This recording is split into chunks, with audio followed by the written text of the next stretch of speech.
Hello and welcome to Wednesday Night Standard here at GameSwap in balmy Mason, Ohio. What does that mean? Balmy, it's like it's hot. It's hot. Yeah, Yeah, it's hot in pretty this hot. room, at least. Yeah, the AC got turned off or shut down. Okay. Well, yeah. So I'm Jason Morgan here with my good friend. Who are you barning this week? I don't know. Zachary West. No, Isaiah Edwards barn Robert Meadows. All right. He's not even here today. I know. And so on the left, we have got Dan Kutzler with Red Black Eldrazi. And on the right, we've got Justin Blackburn with Budget Ramunap Red. But still good because it's red. Well, yeah. I mean, he's just missing the top end of Hazrets and probably Chandra's, pretty much. Right, sure. The money cards. Yeah. Yeah. Funny fact, I was actually able to turn my Russian Hazret into a Mishra's Bauble. All right. Yeah, I was like... Sounds like you came out ahead in that one. Yep. Saying I bought it when it was $4. So So... Hazret probably does like 0.49 extra damage for having a Russian accent. Yeah, pretty much. Yeah.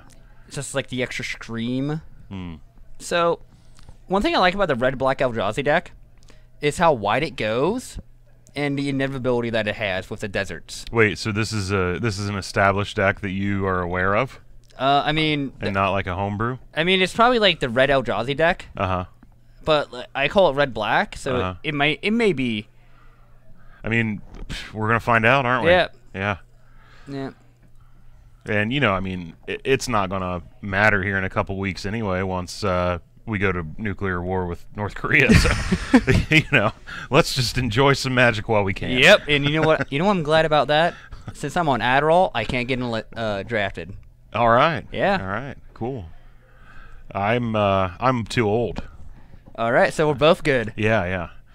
Okay. So, looks like some Eldrazi's. All right, I see a reality smasher and dance hand, so snap keep, Yeah, right? absolutely. No matter what the other 6 cards are, snap I mean, keep. you're playing Eldrazi purely so you can cast Thought Not Seers and Reality Smashers, right? So anytime that they're in your opening hand. Snap keep. Yeah, snap keep. Doesn't matter what else. Yeah, not even lands. No, you don't need them. You got Eldrazi. Sure. You want to cast them eventually. Yeah, and it's not like you need a mulligan for like Eldrazi Temple in Standard because it's not even legal. I mean, he can try and play it. He might not like what happens. Yeah, here it is. This timer hasn't even started yet, and we're already talking about Modern. Yeah, I mean, I blame the Eldrazi.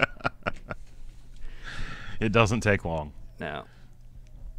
I blame Oath of the Gatewatch, actually, for Eldrazi actually being relevant in Modern.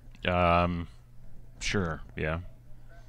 Yeah, well, you know, people wanted a Modern Pro Tour, and Wizards printed cards that would break into the Modern format for that Pro Tour.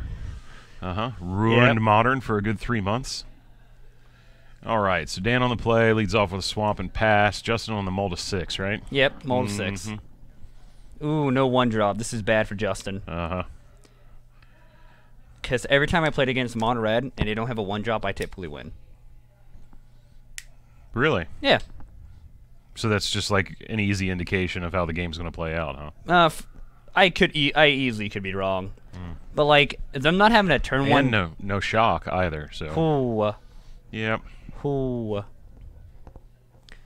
Well, you know, typically this particular red deck variant is not too punished by mulligans because they're playing 3 or 4 Hazoret.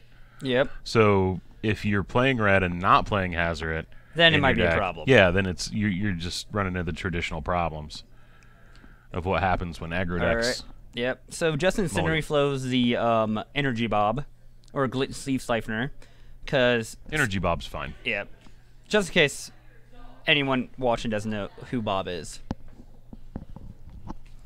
But like I was saying about the red deck, like them not having a turn 1 play just like relieves so much pressure from your back, which allows you to stabilize and not have to like take a shock on the first turn. Sure. Ooh. And Liliana the Last Hope. Yeah. Right. If I'm Justin, I've lost all hope at this point. Yeah, because like most of his creatures die to the uptick. Sure. Yeah, I mean, it would take, let's say, an Earthshaker Kenra plus a shock. We already know he doesn't have a shock. Yep. Oh wait, he has the 3-drop in his hand that actually doesn't die to Liliana. Sure, but it doesn't kill her either. Yep. So she's going to go to 1. He's going to uptick it, and then she's going to go to 2. Forever stay at 1 and 2. Exactly. Unless like Justin finds a shock or something like that. Right. Or Incendiary Flow redirect. So Dan so inconvenienced by his lands that he chooses to play them off to the side. Yep. Yeah, they're just an afterthought. Yeah, man. The cards he cares about are right there in the middle. I mean, I think that's a good way to live life. Sure. Oh, I don't think Justin can beat this card, really. I mean, he does clearly have Incendiary Flows in his deck. But I don't think he can beat this card if he doesn't see another one. I mean, it doesn't have protection from Incendiary Flow. I know. I'm saying he's fine if he sees another Incendiary Flow, but if Justin doesn't, he loses easily. Sure. Wait, is that an open... No, that's another Incendiary Flow. Okay, never mind. Justin's still in the game. Wait, is that 2 Incendiary Flows? It's something. Get it out of here. What are you going to do? Fatal push it?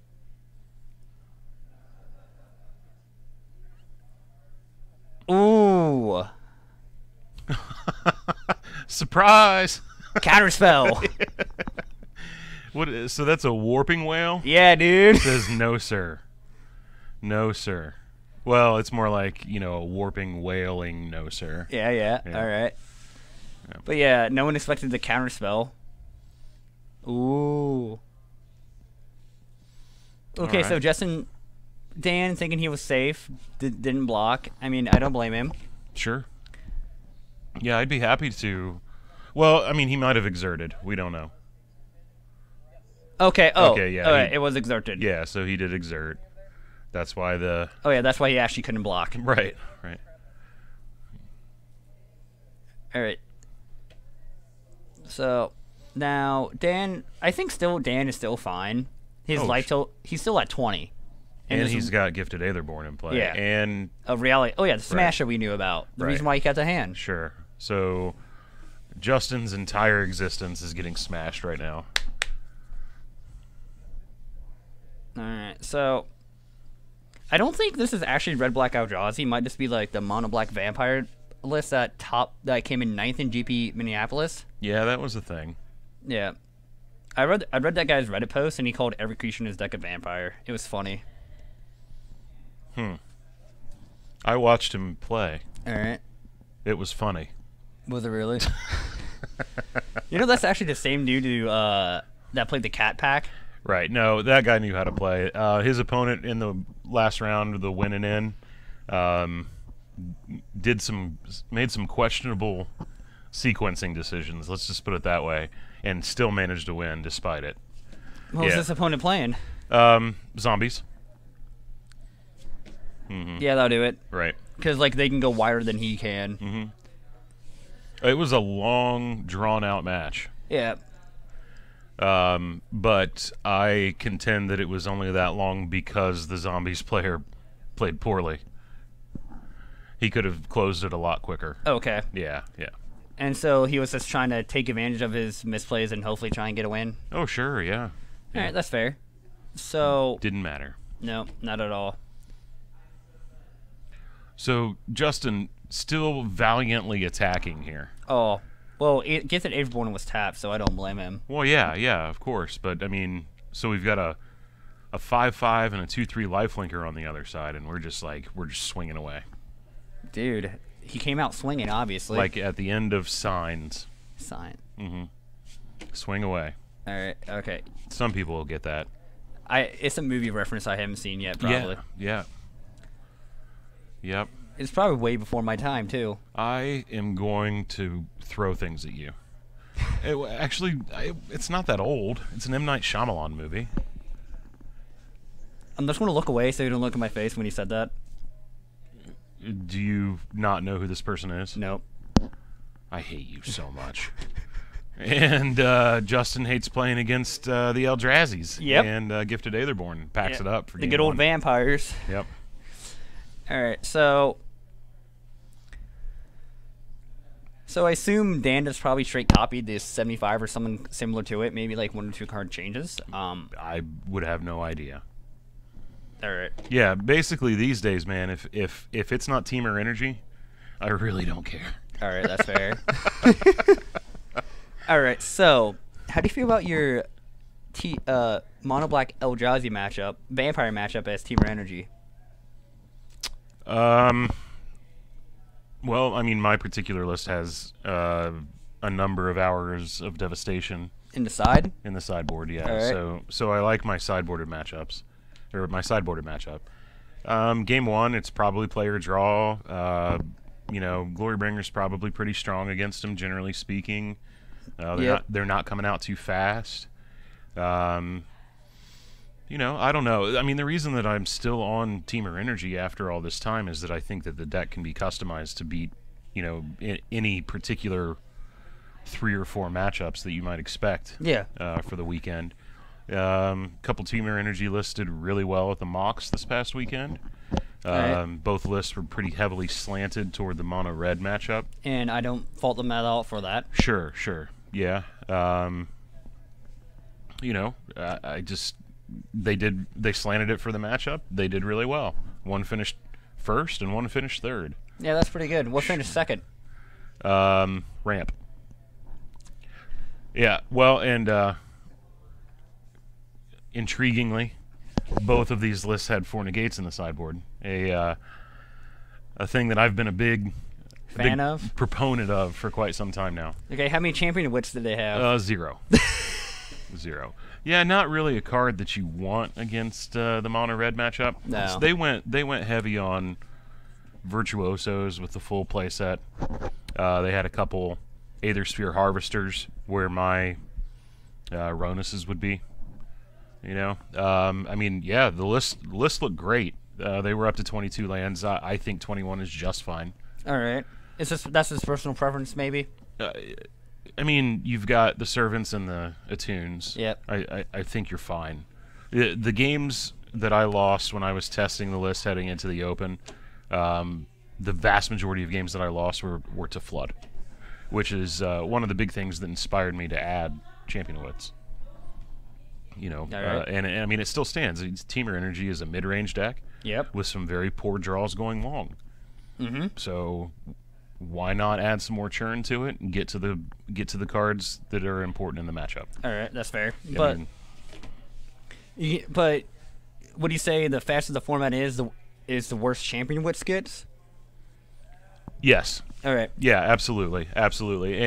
And were I going to play in a standard tournament this weekend that I really cared about trying to win, say like the RPTQs Yep. that are coming up this weekend, I'm not qualified for this one, but I have friends who are. Yep. I would probably not have Champion of Wits in my list, particularly because Blue-Red Control has pretty much left the format, and that card absolutely shines in that matchup, for sure. So you know, one of the big matchups that Champion of Wits is good against, not going to be around that much. I'm still interested in having some tireless trackers in my 75. Woo! Right, because you know, black green. Yeah, like is this a good flavors. card? Yeah, like Yeah. the mid-range mirrors. Sure. And what I found in testing as well is that tireless tracker in the zombies matchup helps you keep up with their crypt breakers. Yeah. All right. Because the games become far more grindy after sideboard. So here we are back to the match. Justin has the 1-drop this time and also didn't mulligan to Yep. Oblivion. Yeah, and I think this game's gonna be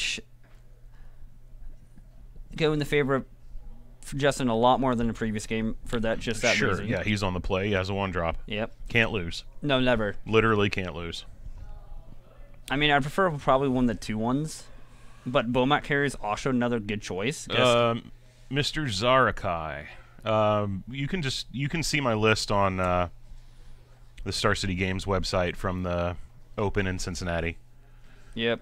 That should answer your initial questions. Then if you have any more specific questions, feel free to ask away. I'll try to answer them as best as I can. Justin with the Blood Rage Brawler here. All right, Blood Rage Brawler, good old 2 mana 4/3. Or as Gentlemen of Size would say, a Blood Rage brawler. I want to punch you. All right, so we got the Gifted Aetherborn, which is very good at stonewalling the Mon-Red deck. Well, I mean, I Is that see an Incendiary Flow? Yeah, absolutely. Okay. Why wouldn't it be? Justin's great at Magic, guys. He sees Incendiary Flow. Yeah.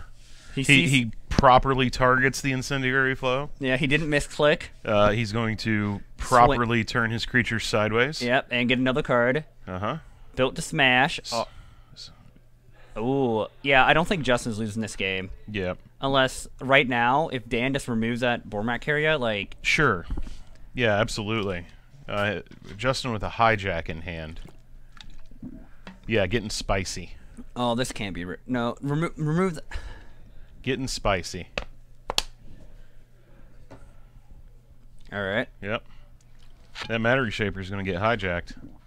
Hoo-wee! You're going to take 9. So 8. I'm bad at math. Yeah, you were. I mean, that's... Okay, yeah, so here's what I'm doing. Alright.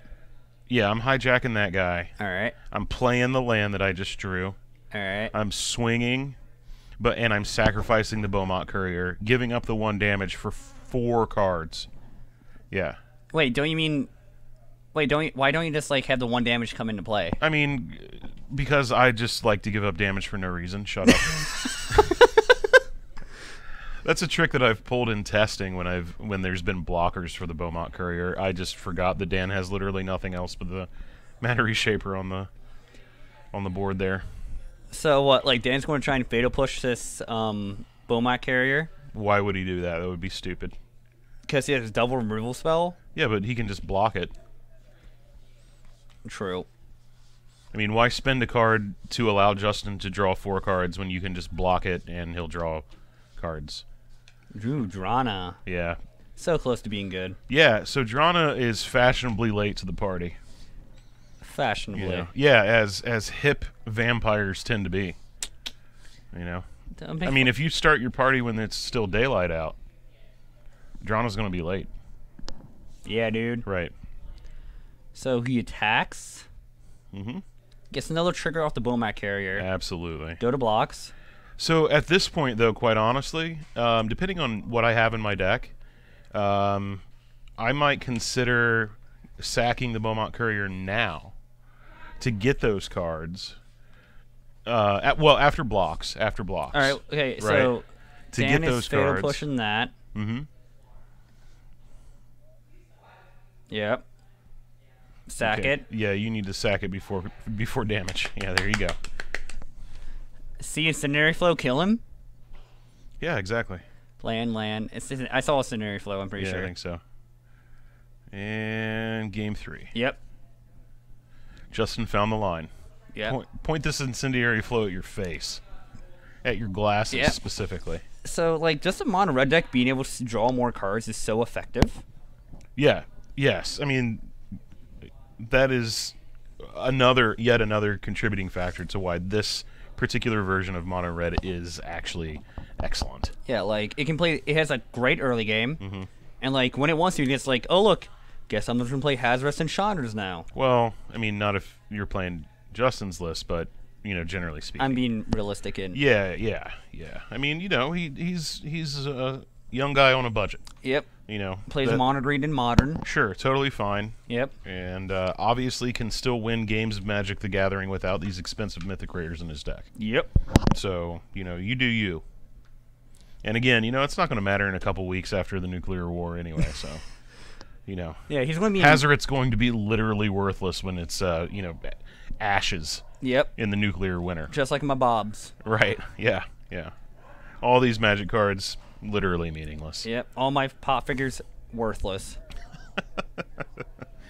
And I'm sure all these people out there in internet land have tuned in tonight to watch Magic and listen to me talk about impending nuclear war. Hey, man. Hopefully it doesn't happen. Right. Mm-hmm. Hopefully, because I don't want to deal with that. Hopefully, because I don't want to deal with that. Hey, man. You're such a millennial. Yeah, I am, actually. see what this pile of cards are. I survived nuclear war, and all I got was this participation trophy. Oh, boy. I'm just kidding. I don't hate millennials much. So He hates me, though. just a few in particular. I'm being a crotchety old man. Yep. Having an existential crisis. I wouldn't call this a crisis. It'd just be you being you. No, I mean about the impending nuclear war. Oh, okay, yeah, that's Yeah. more reasonable. And our I'm absolutely buffoon of a president taunting a clearly mentally unstable dictator. So anyway, yeah, let's not get political. Back to Magic. All right, so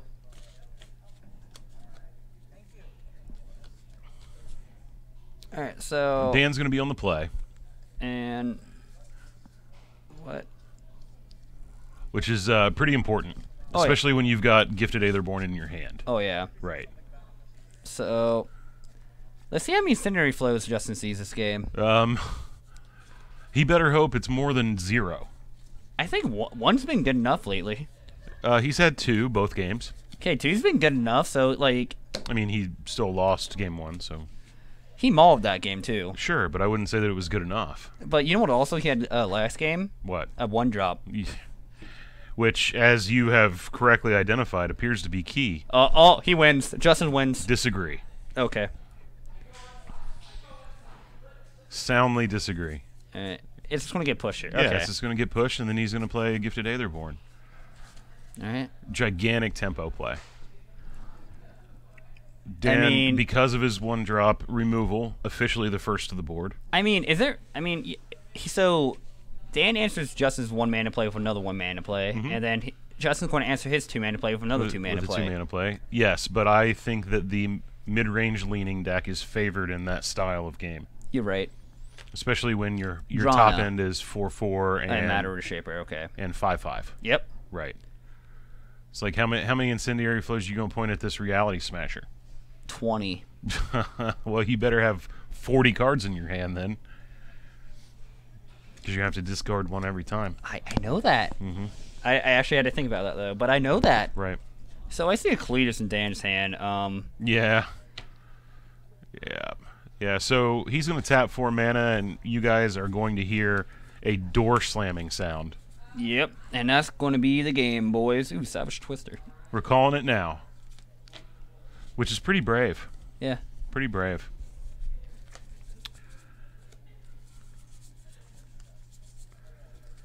Good old Cletus. Cletus. I have a Russian Cletus back in the day. Cletus, trader of Get Tennessee. Holy. Gets in. She Yeah, shocks the Matter shocks. Shaper. Yeah. Oh, wow. And Yeah, you can play that, Dan. ramps him up to Reality Smasher next turn. Uncle Smasher? Yeah. All right. A shocking decision by Justin. He's at 20. Why are we spending cards on creatures that aren't going to kill us? Oh, So, man, if he saved that shock before, he could double shock this Cletus. he could do that. That is a thing that could happen. It was within the realm of possibility. I think if I was on Mono Red, I'd easily double shock Cletus. Oh yeah, absolutely. Like, that card just lights out for me, right? Sure. Yeah. That would be called playing to your outs. Because Justin didn't have the second shock in hand at the time. Nope. Right. So, and he was at 20. All right. Chose to spend a shock on a card that was Irrelevant. irrelevant. And could gain him a card. Yeah, and was immediately punished by drawing the second shock and not being able to kill this Cletus, trader of Get Tennessee.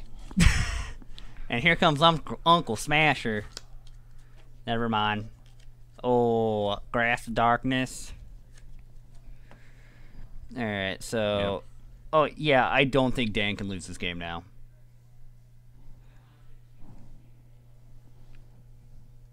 Elans, you've tried Champion of Wits in Teamer Energy and you don't think it's that good. I would politely disagree. I played against blue-based Control 5 times in the Standard Open at Cincinnati. I went 4-0-1 against it. And Champion of Wits was instrumental in that record. The Eternalize not costing a card and only being able to be disallowed was absolutely huge. Now that blue-red control is not nearly as much of a part of the format as it was, I agree that Tracker is better in the slot. I also think that World of Virtuoso might be better in the slot considering the texture of the format currently. But I have to say that week 1, Champion of Wits was absolutely instrumental in my making top 8 at the Open. So, back to the game. Alright, so we get hijacked at Uncle Calatus from whatever, what was it again? You're going to stop now. Alright. Yeah, that joke was tired 2 seconds after I made it. Was it also trackered? Well, that makes no sense. Tire tracker. Oh, God. Tireless You're done. Somebody cut off his mic, please. I'll do this by myself. I believe it. You probably would, too, if you could. No. I talk to myself enough. I don't think you want to admit that. Elans, I thought I did explain. Yeah, basically. It was the Eternalize. Yeah. It had a lot to do with why I beat all but one blue-based controlled matchup that I played against and drew with the other. And if that game 3 had been allowed to go to its natural conclusion, I'm pretty sure I would have won that match as well. Yeah, basically, in short, what Jason's saying, if you expect the meta to be mid-rangey and grindy, Champion Wits is a lot better. But if you expect like aggro, like Virtuoso and other cards are better than Champion Wits because he's just like too slow. It doesn't really impact the board as fast as you really want it to do. Well, and the other thing, yes, Tireless Tracker is certainly a more powerful card in a vacuum. I do not disagree with that at all. But that said, having 4 Tireless Trackers in your 75 and 2 Champion of Wits makes you even that much better in those kinds of matchups. The Eternalize was excellent, is always excellent in those slow grindy matchups. Doesn't cost a card. So you're essentially, even though you're drawing 4 and discarding 2, you're up 2 true cards and you get a 4/4. Whereas if you had put a card into play that allowed you to draw 4 and discard 2, you're actually only netting 1 card because you've spent 1 to put into play. Oh, so you know what another advantage of that is? What's that? The Eternalized token of Champion Wits looks sick. It does. And the other big thing is that Teamer Energy is a mid-range deck with some very poor draws going along. I've said this many times. People that have already heard this are probably rolling their eyes. I am. Yeah, Attune with Aether, not great. Say on turn 12. Servant of the Conduit, not great on turn 12. So you don't have to play those things to the board. You can hold them in your hand, expecting to draw a Champion of Wits, and churn into cards that are relevant at the time. Say like Glorybringer, and Bristling Hydra, and Tireless Tracker, and so. Like I said, with the format the way that it is right Justin's shocking the Matter Reshaper again. Trigger. Another shocking decision. Isn't that creature supposed to be exiled? What? Well, okay. Well, I mean, it doesn't matter. That is actually Dan's trigger to remember. Yeah, it is. Announce. So, but it didn't matter. Yeah. I mean, it actually didn't matter. Dan very much advantaged in this matchup. Has gifted Aetherborns, won the die roll. I mean, at this point, if you are playing a deck that loses to red, you're probably doing it wrong. Yep, so I'm doing it wrong.